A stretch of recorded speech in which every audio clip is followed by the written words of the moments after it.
इस कहानी की शुरुआत होती है एक बहुत ही खूबसूरत गांव से, जिसका नाम था ढोलकपुर। ऊंचे ऊंचे पेड़, हरे भरे पौधे और एक शांत वातावरण। उसी गांव में रहते थे 3 जिगरी दोस्त, राय स्टार, ज्ञान भाई और अज्जू भाई। लेकिन उस हरियाली को किसी की नजर लग चुकी थी। एक लालची इंसान था, पुष्पा। वो दिन रात जंगल के पेड़ों को काटता और उन्हें बेचकर खूब पैसा कमाता। धीरे धीरे पुष्पा बहुत अमीर बन गया, लेकिन साथ ही साथ पूरा जंगल भी खत्म हो गया। ढोलकपुर का हरा भरा जंगल अब एक सूनी बंजर जमीन में बदल चुका था। एक रात आसमान से अचानक एक सफेद रंग का विशाल पेड़ जमीन पर उतरा, मानो भगवान ने खुद भेजा हो। तभी एक रहस्यमयी आवाज गूंजी, थुंग थुंग थुंग थुंग सहूर। और वो पेड़ एक इंसान में बदल गया। लेकिन वो आम इंसान नहीं था, उसका शरीर लकड़ी जैसा था। उसने एक मंत्र बोला और देखते ही देखते बंजर धरती पर फिर से हरियाली लौट आई। पूरा जंगल रातों रात फिर से जिंदा हो गया। सुबह गांव वालों की नींद खुली तो देखा चारों तरफ हरियाली थी। हर कोई खुश था, लेकिन पुष्पा की लालच अब भी खत्म नहीं हुई थी। जब पुष्पा को खबर मिली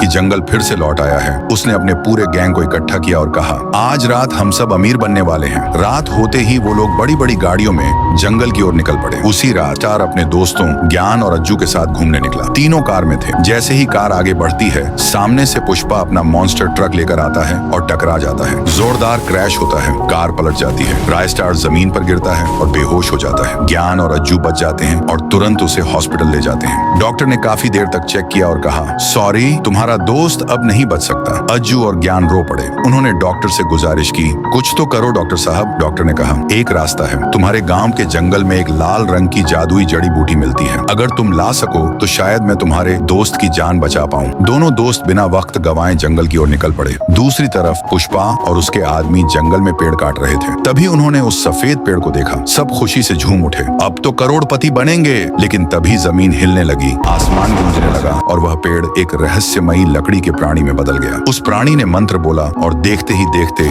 पुष्पा और उसके सारे आदमी पेड़ों में बदल गए। उसी वक्त अज्जू और ज्ञान जड़ी बूटियां ढूंढ रहे थे और उन्होंने ये सब अपनी आंखों से देखा। ज्ञान बोला, जल्दी भागो, ये हमें भी नहीं छोड़ेगा। जैसे ही दोनों पीछे मुड़े, वहां वो लकड़ी का भयानक प्राणी खड़ा था। ज्ञान समझ गया कि अब कोई बचने वाला नहीं। उसने आजू से कहा, तू भाग, मैं इसे रोकता हूँ। ज्ञान उस पर टूट पड़ा, लेकिन वो प्राणी उस पर भी जादू कर देता है और ज्ञान भी एक पेड़ में बदल जाता है। आजू जैसे तैसे भागकर अस्पताल पहुंचा और डॉक्टर को जड़ी बूटी दे दी। डॉक्टर तुरंत राय स्टार का ऑपरेशन शुरू करता है और सुबह तक राय स्टार ठीक हो जाता है। जैसे ही राय स्टार होश में आता है, वो देखता है आजू अकेला बैठा है। वो पूछता है, ज्ञान भाई कहाँ है? आजू रोते हुए सारी बात बता देता है। राय स्टार कहता है, जिस दोस्त ने मेरी जान बचाने के लिए अपनी जान दे दी, मैं उसे हर हाल में बचाऊंगा। क्या राय स्टार और अज्जू टुंग टुंग सहूर को हरा पाएंगे? पार्ट 2 चाहिए तो इस वीडियो पर 1 लाख लाइक्स करवा दो।